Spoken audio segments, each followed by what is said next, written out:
ఎవరు మీ గురువు ఎవరు? ఇప్పటికే ట్రోల్ చేసిర్రు అనిల్, ఇంక ఈ పాటకి ఇంకెంత ట్రోల్ చేస్తారో నన్ను. ఓకే, సో హౌస్ లో కూడా సో మీరు వేసుకునే డ్రెస్సింగ్ సెన్స్ కి సంబంధించి కూడా ఒక పద్ధతిగా, అంటే నిజంగా మా పిల్లనైనా మా తెలంగాణ పిల్లని చూసినట్టేనా లైక్ అనుకున్నాం, అంటే అంత పద్ధతిగా అంత ప్యూర్గా అంత నీట్గా రెడీ అయ్యారు. సో ఏంటి అంటే జనాలని అట్రాక్ట్ చేసుకోవడానికి, లేకపోతే రియల్గా డ్రెస్ సెన్స్ అంతనేనా? నేను నార్మల్గానే అంతా, నేను వేసే డ్రెస్లు అంతే. ఇంకా ఎక్కువ ట్రెడిషనల్ వేస్తా ఇంకా, కాకపోతే ఇక ఆర్టిస్ట్గా కొంచెం అన్ని డ్రెస్సులు వేసుకోవాలి కదా అని చెప్పేసి వేసుకున్నా, అంత ఫార్మల్గా అవన్నీ. మామూలుగా కూడా నా డ్రెస్సింగ్ స్టైల్ అంతే. అండ్ యాక్చువల్లీ అన్నిటికీ బొట్టు పెట్టుకుంటా నేను. హౌస్లో కూడా అందరు కామెంట్ చేస్తారు దాని గురించి, జీన్స్ వేసుకున్నాక కూడా స్టిక్కర్ పెట్టుకున్నావా అనేసి కామెంట్ చేస్తారు. బట్ లైక్ నేను మామూలుగా కుంకుమ పెడతా, వీళ్ళు ఇవ్వలేదు అక్కడ రిలీజ్ చేస్తా అని చెప్పేసి ఇవ్వలే. Okay okay. ఇంకోటి మా తెలంగాణ వాళ్ళు బీభత్సంగా బాధపడుతున్నారు. మా సోనియా ఫైనల్ కప్పు తీసుకొని వస్తుంది అనుకుంటే 4th వీక్లో బయటకు వచ్చిందని చెప్పి మనోళ్ళు అనుకుంటున్నారు. మరి వాళ్ళకి నువ్వు ఏం చెప్పాలనుకుంటున్నావు? I'm so sorry. యా నేను విన్నా అట్లా, బట్ ఐఎమ్ సో సారీ. నేను చేసేది ఉండే కావచ్చు, కానీ నేను అదే చెప్పినా కదా, నేను బయటకు వచ్చినాక నాకు అర్థమైంది ఇంక ఇది ఎక్కువనే ఇంకా బ్యాడ్గా పోట్రే చేసిర్లే అని. నాకు ఇంకా బయట ఏమవుతుందో నాకు తెలియదు. ఇంకా నేను జస్ట్ నా మాట, నా ఒపీనియన్నే నువ్వు ఇంత మీరు ఇంత తొక్కిపడేసిరా, మీరు ఇట్లా నన్ను రాంగ్గా పోట్రే చేసిరా అనే దానికి నేను ఇంత ఫీల్ అయిపోయినా. నేను దానికి ఇంకా బయటకు వచ్చి చూసిన తర్వాత ఇంకా అసలు ఇంకో వేరే లెవెల్లో ట్రోల్ చేసిరా వచ్చింది, పక్కకు వచ్చింది. మా వాళ్ళని అన్న నేను, మీరు బిగ్ బాస్ని ఎందుకు అదే టీంని ఎందుకు అడగలేదు? మామూలుగా అందరినీ కొన్ని బట్టలు సరిగా వేసుకోకపోయినా నీకు కన్ఫెషన్ రూమ్లోకి పిలిచి చెప్తారు. అండ్ కన్ఫెషన్ రూమ్లో పిలిచి లేకపోతే నోటీసులు పంపిస్తూ ఉంటారు. అండ్ ఇంకా నోటీసులు లైక్ ఆకర్షణీయంగా ఉండాలి, వినోదాత్మకంగా చేయాలి, ఇంకా చాలా నోటీసులు పంపిస్తూ ఉంటారు. పంపించినప్పుడు నువ్వు అంతా మరి అండ్ అదంతా నోటీసులు పక్కన పెట్టు, అసలు how can you even focus on that? Camera Zoom చేసి పెట్టే అవసరం ఏముండే నీకు? చాలా మంది చాలా మాట్లాడుకుంటున్నారు అండ్ మేము మాట్లాడుకున్నాం. కనీసం నువ్వు జూమ్ చేయి, నువ్వు చేతులు జూమ్ చేయి, నువ్వు కాలు జూమ్ ఏమైనా చేయి, కానీ అట్లీస్ట్ ముందు వెనుక మొత్తం అంతా ఇచ్చి ఇవ్వాలి కదా. నువ్వు సీన్ మొత్తం, నేను ఎక్కడి నుంచి మాట్లాడినా మొత్తం అంతా ఎండింగ్ వరకు చూపించాలి కదా. నువ్వు చూపిస్తే నీకు 160 కెమెరాలు ఉన్నాయి కదా, 1 కాదు 2 కాదు 160 కెమెరాలు ఉన్నాయి. నేను టీంని అడిగితే అట్లా కాదు కదా, వేరే వాళ్ళని కూడా చూపించాలి కదా. అంటే వేరే వాళ్ళని చూపించినప్పుడు పోనీ అది అవాయిడ్ చేయాల్సింది నువ్వు. ఇదెందుకు నాకు జూమ్ పెట్టి మరీ చూపించినావు నువ్వు ఇది? అండ్ ఎన్ని 1 2 నీకు ఎన్నో ఇన్స్టెన్సెస్ ఉన్నాయి నేను నాకు చూపించాలంటే. అండ్ నువ్వు మొత్తం అంతా రోజుల ఇదే చూపించినావు అని అంటే ఏమనుకోవాలి? And also that's very bad. అంటే ఎంత బ్యాడ్ అంటే నేను ఒక మూమెంట్లో నేను నా ఫ్రెండ్ గురించి, శ్వేత గురించి బాధపడి ఆల్మోస్ట్ అరగంట ఏడ్చినాక ఏడుస్తూ ఉంటే పృథ్వీ ఇట్లా పట్టుకుంటాడు. అది కూడా అసలు అది కూడా పోర్ట్రే చేస్తే నేను ఏం మాట్లాడాలా? అసలు మీరు ఏం మనుషులు రా బాబు మీరు? ముందు మాట్లాడింది ఏసీ అది చూపించాల్సింది కదా నాకు అట్లీస్ట్. సరే అది చిన్ననే మాట్లాడినా, మిగతా అంటే సరే మాకు 4 hours కాన్వర్సేషన్ కావచ్చు, 2 గంటల కాన్వర్సేషన్ కావచ్చు, అది చూపించలేవు కావచ్చు నువ్వు. అండ్ లైవ్ అని ఎందుకు? ఇక మరి అది కూడా ఎడిటెడే కదా. Then what is the purpose of live అని ఎందుకు పెడతారు ఇక మరి? ఓకే, సో ఇంకొకటి మీకు తెలుసో తెలియదు ఈ విషయం. సో కంటెస్టెంట్స్ బయటకు వచ్చిన వాళ్ళు బేబక్క కానీ, శేఖర్ భాష కానీ, అలాగే అభయ్ నవీన్ కానీ, సో బయటకు వచ్చిన తర్వాత ఒక మీట్లో వాళ్ళు ముగ్గురు కలిసినప్పుడు కూడా అరే సోనియా సిగరెట్ బంద్ చేస్తే ఏది అడిగినా ఇస్తా అని చెప్పి నిఖిల్తో చెప్పిందని చెప్పుకుంటా వాళ్ళు నవ్వుకుంటే వెళ్ళిపోయిన సందర్భాలు మనం చూస్తున్నాము. సో ఇలా చూడొచ్చు అంటావు ఈ సందర్భాన్ని? ఎందుకంటే యాజ్ అ కంటెస్టెంట్స్గా వాళ్ళు నవ్వుకుంటా వెళ్ళిపోయారు అంటే ఎలా చూడొచ్చు అంటారు ఈ ఇష్యూని? నేను శేఖర్ అన్నని అన్నా అని మాట్లాడినా, అబ్బాయిని రెస్పెక్ట్ చేసిన, అబ్బాయి నా ఫ్రెండ్. సో వాళ్ళు ఎట్లా తీసుకున్నారు, వాళ్ళు ఎట్లా చేసారు అనేది వాళ్ళకే వదిలేస్తాను నేను. అండ్ హౌస్లో కూడా నాకు తెలుసు కొన్ని ఇన్స్టెన్సెస్లో లైక్ క్లాన్ చేంజ్ అయినప్పుడు. అండ్ చీఫ్గా నేను ఓట్ చేసింది ఫస్ట్ నేనే అబ్బాయికి, ఫ్రెండ్ అని కాదు, ఇట్లానే డిజర్వింగ్ క్యాండిడేటే, ఇనిషియేటివ్ తీసుకుంటాడు కాబట్టి, అందరికీ మంచిగా ఉంటాడు కాబట్టి నేను వేసిన. కానీ క్లాన్ చేంజ్ అయిన తర్వాత ఇన్ఫ్లుయెన్స్ అనే వర్డ్ ఏదైతే ఉన్నది కదా, అది ఫస్ట్ స్టార్ట్ చేసింది అబ్బాయి. ఓకే, ఐ థింక్ ఎగ్ టాస్క్లో అనుకుంటా, ఎగ్ టాస్క్లో and balloon task balloon task Abhay and Nikhil ఆడిన దాంట్లో కూడా బయటికి వెళ్తే మీరు లోపలికి వెళ్ళాలి. సో ఆ టాస్క్ లో కానీ ఎగ్ టాస్క్ లో కానీ క్లాన్ చేంజ్ అయినప్పుడు చీఫ్ అయిన తర్వాత ఇక ఆల్ రైట్ అన్ని టాస్క్ లో కూడా ఆయన నాకు అగేన్స్ట్ గానే మాట్లాడిండు. అది నాకు తెలుసు, అక్కడ కూడా నాకు అర్థమైంది.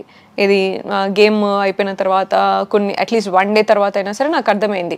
అండ్ గేమ్లో ఉన్నప్పుడు కూడా మాట్లాడినప్పుడు కూడా నేను నా రూల్స్ నేను కరెక్ట్గా చెప్పిన, నేను కన్వే చేసిన పాయింట్.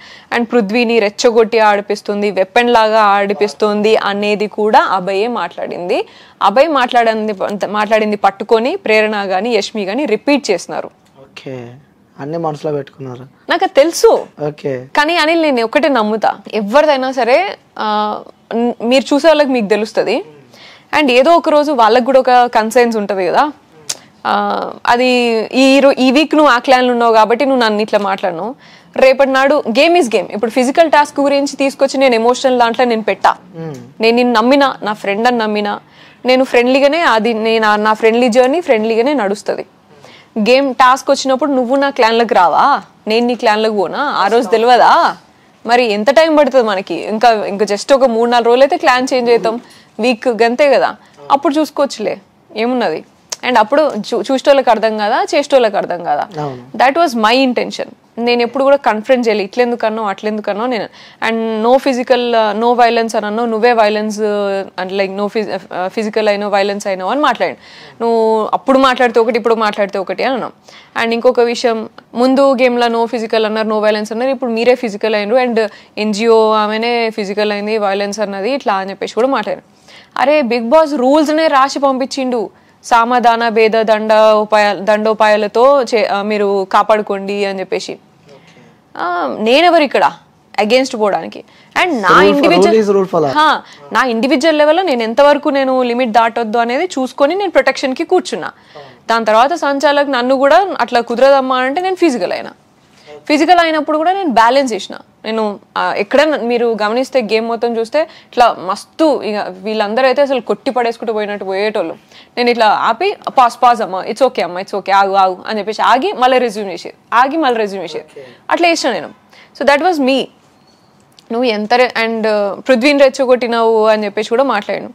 అప్పుడు కూడా నేను కాదు, అది టీం పరంగా మాట్లాడిండు, నేను రెచ్చగొట్టేది ఏం లేదు దాంట్లో అని చెప్పేసి మాట్లాడు. సో ఇవన్నీ ఏ నుంచి వచ్చినా అంతా నాకు తెలిసినా కూడా నేను పర్సనల్ గా మనసులో పెట్టుకొని నేను నా రిలేషన్షిప్ ని నేను స్పాయిల్ చేయ. నేను ఆ టాస్క్ గురించి నేను రిలేషన్షిప్ ని స్పాయిల్ చేయ. టాస్క్ లో నీ రూల్ మంచి లేదా, నా రూల్ మంచి లేదా, మాట్లాడమా అయిపోయింది ఆడితోని. ఇంట్లోకి వచ్చినాక ఇంట్లోనే ఉండాలి కదా. Game is for all. Yes. అబ్బాయి నవ్విండంటే అబ్బాయికి గుర్తుందో లేదో నాకైతే తెలియదు. అండ్ శేఖర్ అన్న బేబక్ అయితే వాళ్ళు లేరు కాబట్టి కాన్వర్సేషన్లో నాకు కాదు. అండ్ అప్పుడు ఏమైందంటే యాక్చువల్లీ ముందు వెనకాల అది కూడా మళ్ళా ముందు వెనక కట్ చేసిన బిట్టే ఇది కూడా మీకు వచ్చింది. ముందు జనరల్గా నేను పృథ్వీ వాటర్ అయినా ఏదైనా పృథ్వీ ఏమైనా అడిగితే వెంటనే పోయి నేను తీసుకొస్తా. నిఖిల్ని నేను అడుగుతా, నిఖిల్ చాయ్ మంచిగా చేస్తాడు కాబట్టి చాయ్ పెట్టుకురా, కొంచెం వాటర్ తీసుకురా ఆయన వాడు అందరికీ వేస్తాడు కదా అని వాడిని నేను అడుగుతా.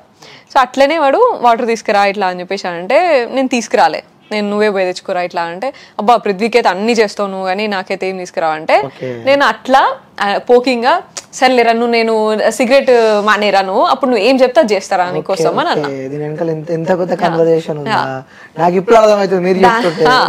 అంత ఫన్ కాన్వర్సేషన్ లైక్ యూనో దాన్ని నువ్వు ఇక్కడ వరకే కట్ చేసుకొని చూసుకుంటే నీకేం అర్థమవుతుంది? అంటే నార్మల్ గా నీకు ఏమని ఇస్తా అంటే అది నెగిటివ్ వేలో పోయింది, అంటే డిఫరెంట్ గా పోయింది. సో ఇప్పుడు మీరు చెప్పింది అంటే ఓహో ఈ వర్షన్ అన్నట్టు అర్థమైంది. అన్ని ఆల్మోస్ట్ అన్ని అట్లనే ఉన్నాయి. నేను చూసినప్పుడు నేనే అసలు ఇంద్రబాబు నాకు ఇది మంచి బెస్ట్ మూమెంట్ కదా, మీరేందుకు ఇట్లా చేసిరు అని అనుకున్నాను. అండ్ స్నేల్ టాస్క్ గెలిచినప్పుడు వాళ్ళిద్దరు అసలు ఆన్ క్లౌడ్ నైట్, వాళ్ళు అది కూడా పెద్ద కాంట్రవర్సీ అయిపోయింది, హ్యాపీ ఫీల్ అయినారు వాళ్ళు నేను ఆడిన దానికి. వీళ్ళంతా మామూలుగా ఏంది ఇంతనా అంతనా అండ్ కిస్ చేస్తే ఇట్లా చేసిండు అట్లా చేసిన. అరే దాంట్లో ఏమున్నది దాంట్లో లైక్ స్పోర్ట్స్ గ్రౌండ్ లా క్రికెట్ ఆడినప్పుడు చేస్తారు. అండ్ సరే మీకు అనిపించచ్చుకి సోనియా గేమ్ ఆడినంత మాత్రాన్ని నీకు అంతేమున్నది అని అనిపించచ్చు.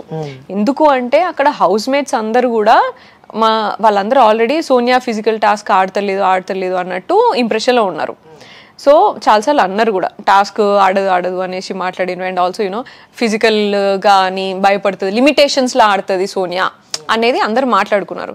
బట్ నేను ప్రూవ్ చేసి మాట్లాడతారా, నేను ఉత్తిగా నేను అంతా మాట్లాడా, నేను ఎప్పుడైనా సరే నేను ఆట ఆడినప్పుడు నేను చూపిస్తారా ఇట్లా అన్నట్టు ఉండే నేను. So these two guys like రే ప్రూవ్ చేసినవరా నువ్వు, అసలు హౌస్ అందరు ఇట్లా షాక్ ఇట్లా యూజ్ చేసినారు, ఫుడ్ టాస్క్ మళ్ళీ అది కూడా గెలిచినవరా నువ్వు అసలు ఇట్లా అని చెప్పేసి హ్యాపీగా ఫీల్ అయ్యారు వాళ్ళు మస్తు. సో మీకు అవన్నీ తెలియదు కదా. అండ్ ఆల్సో అదేంటి దాని తర్వాత యష్మి అనుకుంటా, యష్మిది కూడా వచ్చింది కదా, యష్మి గెలిచినా పోయి హక్ చేసుకొని నైనికాని ఎత్తుకొని మరీ చేసిర్రు. For everybody every one of us will do that. Okay. So ఇంకోటి సోషల్ మీడియాలో ఇప్పుడు బాగా ట్రెండ్ అవుతుంది నిఖిల్ అలాగే యష్మి వీడియోలు కూడా బాగా ట్రోల్ అవుతున్నాయి ఇప్పుడు. ఇద్దరు వీడియోలు పక్కన పెట్టి ట్రోల్ బాగా చేస్తున్నారు ఇప్పుడు. సో ఎలా ఎలా ఎలా అనుకుంటున్నారు మీరు? ఎందుకంటే ఇంతకుముందు మీది నిఖిల్ని పెట్టి ట్రోల్ బాగా చేశారు, సో ఇప్పుడు యష్మిని అలాగే నిఖిల్ని పెట్టి ట్రోల్ చేస్తున్నారు ఇప్పుడు. పాపం అదే కదా, అందరూ కూడా పాపం యష్మి కూడా ఎమోషనల్లీ చాలా ఆలోచించి అట్లా అంతా ఇక్కడ దాకా వచ్చింది కొంచెం అన్నా. అండ్ జనాలు అర్థం చేసుకోవాలి అది. That's a show and they are in a different atmosphere. గేమ్ని గేమ్ లాగా చూడాలి, షోని షో లాగా చూడాలి. ఎంత పర్సనల్ చేసి ఎంత ట్రాల్ చేస్తే ఏమొస్తుంది, మీకేమొస్తుంది? వాళ్ళ కెరియర్ ఆలోచిస్తారా, వాళ్ళ ఫ్యామిలీస్ ఎంత ప్రెషర్లో ఉంటాయి, అవన్నీ ఆలోచించుకోవాలి కదా వీళ్ళు కూడా. లక్కీగా నేనైతే నేను నా ఫ్యామిలీ బెస్ట్ ఉన్నా కాబట్టి నాకు యష్ అయినా సరే, నాకు యష్ వాళ్ళ ఫ్యామిలీ అయినా నా ఫ్యామిలీ అయినా స్ట్రాంగ్ కాబట్టి. అండ్ దే నో మీ. నేను చిన్నప్పటి నుంచి అప్ ఫ్రంట్ నేను ఏం చేసినా అన్ని షేర్ చేసుకుంటా ఇంట్లో. నేను తప్పు చేసినా షేర్ చేస్తా, రైట్ చేసినా షేర్ చేసుకుంటా. ఫస్టే పోయి నేను అన్నీ చెప్తాను, ఎందుకంటే బయట వాళ్ళ కంటే ముందు నేను ఏది ఉన్నా సరే నేను షేర్ చేసుకునే ఇట్లుంటా. సో దే నో మీ 100%. నాకు అందుకే నేను ధైర్యంగా ఉన్నాను, నేను దేనికైనా కరెక్ట్గా ఉంటా. సో వాళ్ళకి అట్లా పాపం ఎట్లుంటుందో అని ఆలోచించుకోవాలి జనాలు కూడా. గంత ఏదో అర్థం కాదు నాకు ఇక. Okay, I feel very sorry for that. ఎందుకంత ఇప్పుడు మీకు ఎట్లా సంపాదిస్తున్నారు అనేది కూడా ఇంపార్టెంట్ కదా, మనం సంపాదించే పైసలు. సో అదే. ఓకే, ఇంకా విష్ణుప్రియ గురించి మాట్లాడాల్సి వస్తే, అంటే విష్ణుప్రియని ఎక్కువ బిగ్ బాస్ ఫోకస్ చేస్తుందేమో అని కొంతమంది క్వశ్చన్ మార్క్ వస్తుంది. అసలు ఏంటి విష్ణుప్రియ ఎలా ఉంటుంది, హౌస్లో ఎలా ఉంటుంది? సో అందరితో ఓకేనా? విష్ణుప్రియ ఓకే అంటే లైక్ యోగా చేసుకుంటుంది అండ్ ఓకే ఉంటుంది. అండ్ షీ డజన్, అంటే మాకు తెలిసిన విష్ణుప్రియ అయితే like she doesn't like to be there. తను కూడా అంటుంది ఏముంది, నామినేషన్లు ఉన్నా ఓకే డన్, వెళ్ళిపోతా, ఓట్లు వేస్తుంటా లేకుంటే లేదు, అంత ఇంట్రెస్ట్ లేదు ఆమెకి. ఆమెని ఎంటర్టైనర్ లాగానే తీసుకున్నారు కావచ్చు, అంటే అదే కదా అన్ని సీజన్లో ఒక ఎంటర్టైనర్ అట్లా ఉంటారు కాబట్టి అట్లా తీసుకున్నారు కావచ్చు. ఆమెకి అయితే పర్సనల్గా ఇంట్రెస్ట్ లేదు. లైక్ ఎప్పుడు ఆమె చెప్తుంది అది, అసలు ఎందుకు వచ్చినా బాబు, ఇక్కడికి ఎందుకు వచ్చినా, ఇక్కడ ఎందుకున్నా అన్నట్టుగానే మాట్లాడుతుంది. అండ్ ఆల్సో లైక్ చూసే అంటే లైక్ చిల్గానే ఉంటుంది. లైక్ టాస్క్ల అట్లా అంతా ఏమి ఇంట్రెస్టింగ్గా అట్లంతా ఏమి ఉండదు. ఓకే, సో ఈ బిగ్ బాస్ జర్నీ మీకు, ఈ 4 weeks జర్నీ మీ లైఫ్లో ఏం నేర్పించింది? అక్క కొంచెం ఇమ్యూన్ అయినా, నెగిటివిటీకి ఇమ్యూన్ ఉన్నా, నాలో స్ట్రెంగ్త్ కనిపించింది దానికి కూడా. జనరల్గా నేను చిన్నప్పటి నుంచి కూడా చదువుకునేటప్పుడేమో డిస్ట్రాక్షన్ అవుతుంది అని చెప్పేసి ఎంటర్టైన్మెంట్కి దూరంగా ఉండేది. కనీసం ఇట్లా ఏదన్నా ఫ్రెండ్స్ ఎక్కువ చేసుకోవాలన్నా కూడా భయపడేది. అమ్మో ఫ్రెండ్స్ అయితే నేను చదువు నుంచి దూరం పోతా కావచ్చు అని చెప్పేసి ఇట్లా అంతా చాలా ఫోకస్డ్గా ఇట్లా ఓన్లీ స్టూడియోస్గా ఉండి చేసేది. అండ్ అట్లా లైక్ యూనో నేను ఏం పని చేసినా సోషల్లీ రెస్పాన్సిబుల్ ఉండేది. నేను ఒక ప్రాజెక్ట్ తీసుకున్నా, మూవీ ప్రాజెక్ట్ తీసుకున్నా, దీనివల్ల ఏం చెప్తున్నా, నేను నాకేం వస్తుంది, బయట ఏం చేస్తున్నా, అండ్ ఆల్సో నాకు ఎట్లా యూజ్ అవుతుంది ఇది కెరియర్కి అని చూసేది, డెసిషన్ తీసుకొని చూసేది.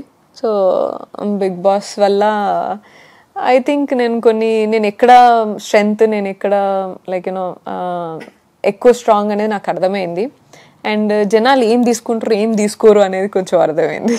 ఓకే, సో యష్ బ్రో గురించి 1 word లో చెప్పాలంటే ఏం చెప్తావు? యష్ నేనున్నా అంటే యషే. నేను ఈ రోజుకి కూడా నేను ఇంత హ్యాపీగా ఇంతే స్ట్రాంగ్గా ఉన్నా అంటే యష్ అనేటైనా పక్కన ఉన్నందుకే. Okay, I'm so grateful for that. ఏదన్నా ఒక విషయం, సో